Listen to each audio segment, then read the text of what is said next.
And to be able to participate in one of DeMatha's most talented, celebrated teams has truly been a blessing.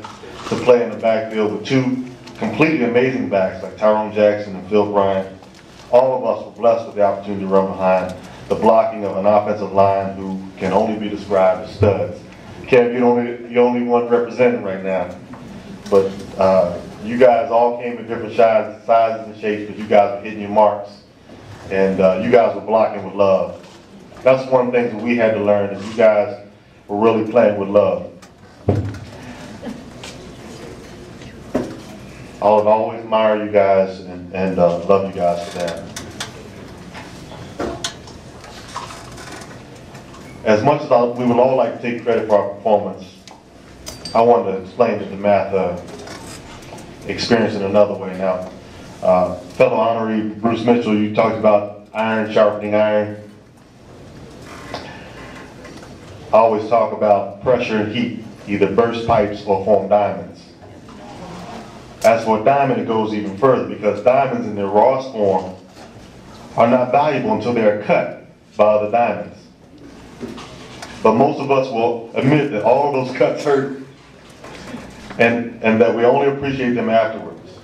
The question at DeMatha was not whether or not we would win, but who was going to get the opportunity to be a part of the glory. Even though I desperately wanted to play, there were quite a few times that I had to wait to hear my name called. My counterpart, one of my best friends, Tyrone Jackson, during time was playing like a grown man. And I didn't expect too much. Still, I was challenged to break every single tackle and make every single block, despite playing a diminutive time period. I must admit my enthusiasm was low, and I spent many times riding home and on the sidelines in tears, frustrated and full of doubt. My father used to say, if you give in, you will prove them right. You need to put everything you have into proving them wrong. John, you had to fight to believe so you would get a chance. I had to trust that if I did well, I would play. And there's a joke in this story. Coach wanted me to prove him wrong. He wanted me to see me let it all go and to run with love. I finally now remember playing against St. John's. On one of my few carries, I fumbled the ball and was promptly taken out of the game. Tears of frustration were streaming down my face, and I was convinced that I was not going back in. On our next series, Coach called my name and he said, "Are you ready to run the ball?" I said, "Yeah."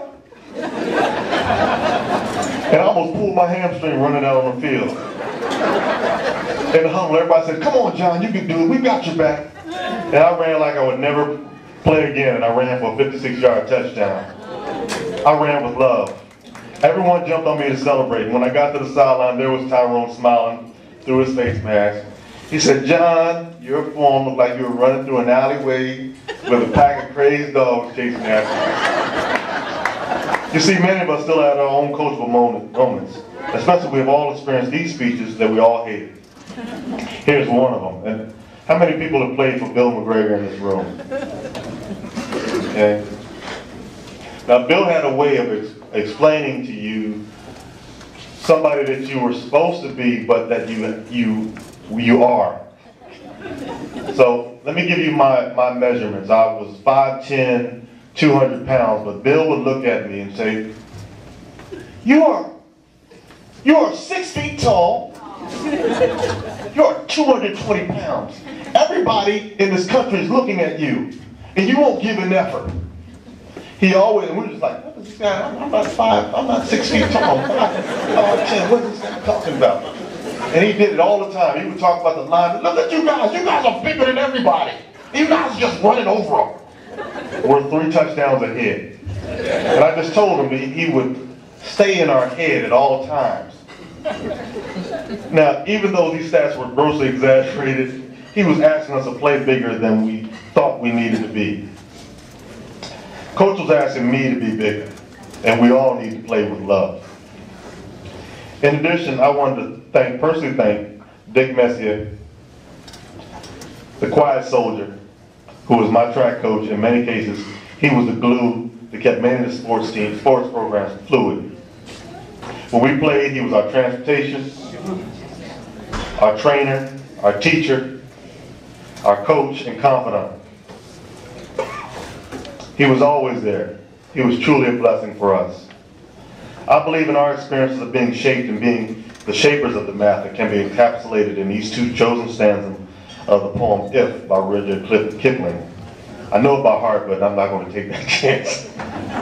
If you can dream and not make dreams your master, if you can think and not make thoughts your aim, if you can meet with triumph and disaster and treat those two impostors just the same, if you can bear to hear the truth you've spoken, twisted by knaves to make a trap for fools, or watch the things you gave to your life broken and stoop and build them up with worn out tools.